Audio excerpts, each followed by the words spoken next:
Fala galera, beleza? Moro Dinheiro na área, bom dia pra você aí que tá do outro lado. Bora pra mais um dia de pregão, terça-feira. E olha, expectativa de terça-fire, tá? Por quê? O que é terça-fire? Muita gente não entende, né? Quando as coisas dão errado, quando o mercado dá uma queda, né?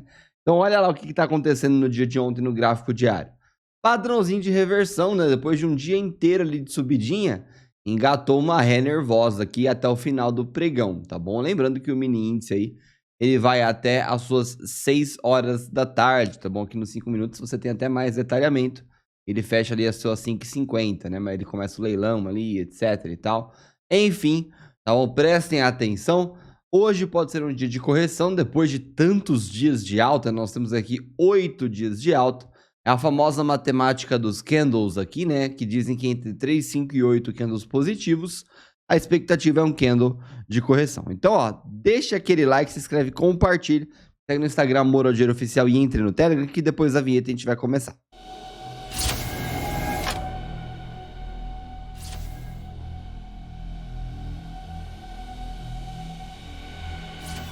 Bora lá que temos as mais variadas notícias no dia de hoje, galera. E aí eu vou começar com uma que pode ajudar aí uma galera que tá procurando sair de um aluguel, né? Totalmente aleatório aqui, mas vale a pena, tá? Que a Caixa estreia modelo de financiamento de imóvel sem entrada. O formato deverá substituir leilões ali daquelas unidades de inadimplências, né? Retomadas pelo banco. E também anunciou a possibilidade de redução de prestações ou pausa nos pagamentos durante a pandemia. Então a Caixa ali, foi ontem esse anúncio, né? Que no primeiro feirão digital da casa própria, de 25 de junho a 4 de julho, 6 mil imóveis retomados por inadimplência estarão disponíveis para financiamento total, ou seja, zero entrada, galera. Será a estreia do formato que passará a ser utilizado no lugar dos leilões, disse o próprio presidente do banco, Pedro Guimarães. E olha, fica a dica do pai Peter aqui, hein? Se você for comprar um imóvel dessa maneira, que vai substituir leilões aí, fique de olho, ver se não está ocupado, etc e tal. Tá? E a partir de agora, todos os imóveis retomados serão financiados desta maneira. Ao invés de irmos para leilão, gastar com uma série de questões operacionais, faremos desta maneira, tá bom? E aí, para quem que serve esse tipo de notícia aqui? Para quem paga aluguel aí, quer sair do aluguel, e aí você, em vez de pagar o aluguel, você paga o financiamento, faz muito mais sentido, né? Tô pagando, sei lá, R$2.000 de aluguel, né? Paga R$2.000 de financiamento, ou menos até, né? Mas enfim, fica a dica aí. Às vezes sobra uma graninha, até você reduz o aluguel ali, sobra uma grana e você consegue investir melhor, tá?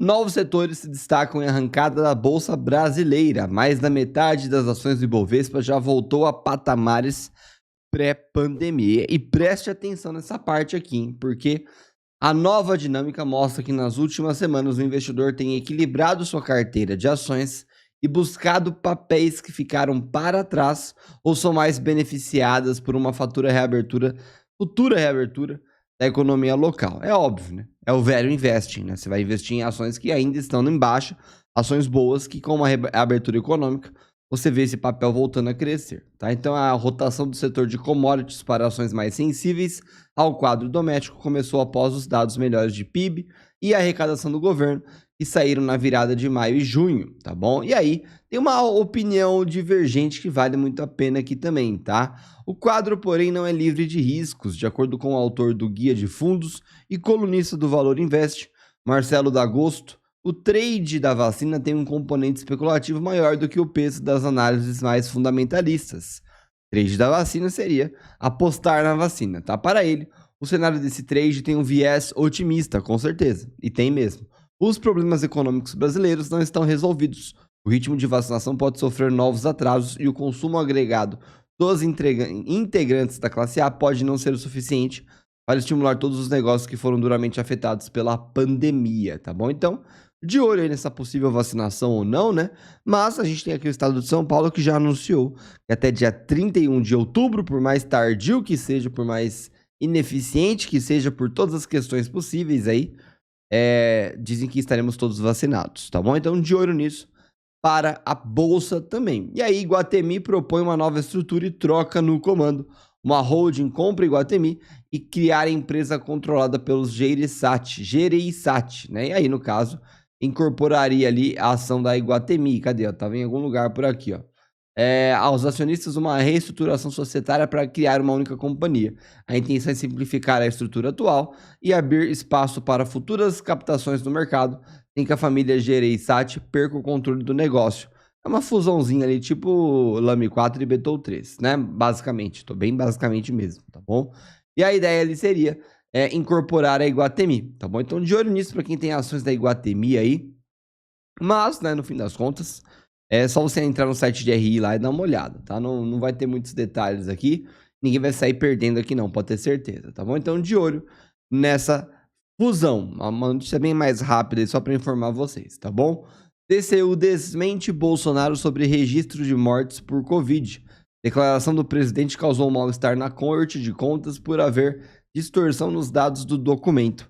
Parece uma matéria do sensacionalista, mas é real, né? Leia de novo, né? TCU desmente Bolsonaro sobre registro de mortes por Covid. É absurdo, né? Então, desmentiu ontem a declaração do presidente Jair Bolsonaro de que um relatório do órgão apontaria que metade dos óbitos por Covid registrados em 2020 teria sido por outras causas. Em conversa com apoiadores, o presidente disse que tinha informações exclusivas de um levantamento do TCU que confirmaria o que muitos viram em trocas de mensagens pelo telefone celular sobre o tema, famoso tiozão do WhatsApp, né? E muita gente ainda se informa assim. Ontem mesmo, né, tinha um seguidor lá no Instagram totalmente regado a fake news ali, conversando comigo ali, e a gente tenta explicar algumas coisas pro cara sobre fake news e ele só dá de ouvidos, dá de ombros, na verdade, né? Então, complicado, mas olha lá, vai fazer o quê, né? E ainda assim, né, vai ter aquele cara mais extremista, né, que encara política como futebol, né, que defende partido e não ideias,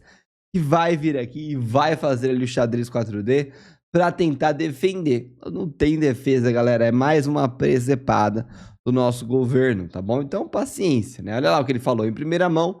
Para vocês não é meu, é do tal do Tribunal de Contas da União. Levantamento questionando o número de óbitos no ano passado por Covid. Ali, o relatório final não é conclusivo, mas em torno de 50% dos óbitos do ano passado não foram por Covid, o que foi uma mentira, tá bom? E aqui nós temos mais alguns detalhes que mostram ali naturais distorções ali na declarações de óbitos, enquanto algumas são registradas em cartórios e não. Tá? E aí, justamente desmentindo, né, que essa distorção seja um indicativo de fraude, etc, tá bom? Eles até começam aqui explicando justamente a distorção, eles terminam aqui explicando que em 2019 também já existia essa distorção e que é algo natural, tá bom? Mas enfim, fique aí com essa péssima notícia aí para o nosso Brasilzão, tá bom? Mais um gol contra aí, tá bom? E aí, menor participação do Estado leva a queda na concentração bancária. Grandes instituições privadas e novos competidores avançam sobre bancos estatais, tá? Então, o setor bancário passa por um inesperado movimento de desconcentração, mas ele é provocado pela perda de participação de mercado das instituições financeiras federais, o que acaba acarretando no ganho das instituições privadas. Desde o início de 2018, grandes bancos privados tomaram aproximadamente metade da participação perdida por essas grandes instituições públicas, enquanto cooperativas e instituições de menor porte ficaram com a outra metade. Na minha opinião, maravilha. E no fim das contas, a gente continua aqui, ó, com os grandes bancos de sempre, né? Apesar disso, 5 bancos ainda mantêm posição hegemônica no mercado brasileiro. Banco do Brasil, Caixa, Itaú Unibanco, Bradesco e Santander. Tirando Caixa, você tem aqui o quarteto, né, lá da Bolsa, né? E aí nós tínhamos 68,5% do crédito bancário em 2020. Esse patamar era de 70,9% em 2018. Aí os grandes bancos perderam um pouquinho, mas nada absurdo. Tá? E o recuo dos bancos públicos começou a se desenhar lá no governo Temer, quando foram reduzidos os subsídios das operações do BNDES e com a exigência que devolvessem fund e capital cedidos pelo Tesouro Nacional. Pois bem, banco privado aí ganhando mais market, tá bom? E aí, vamos falar de algumas notícias bem rápidas aqui. Sanepar pagará JCP em 18 de junho. Boa notícia aí para quem está preso em Sanepar, né?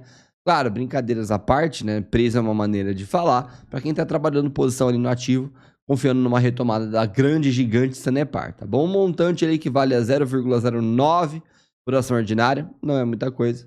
0,1 por papel preferencial e 0,5 por unit. Tá ficando legal, né? 0,5 por unit fica bacana. Apenas os acionistas com ações da companhia ao final de 30 de junho têm direito a receber esses proventos. Então tá em tempo ainda. E é isso aqui deverá ocasionar ali um rally de alta momentâneo aí de junho em Sanepar, tá bom, galera? Entrando para receber dividendos, tá bom? De olho nisso.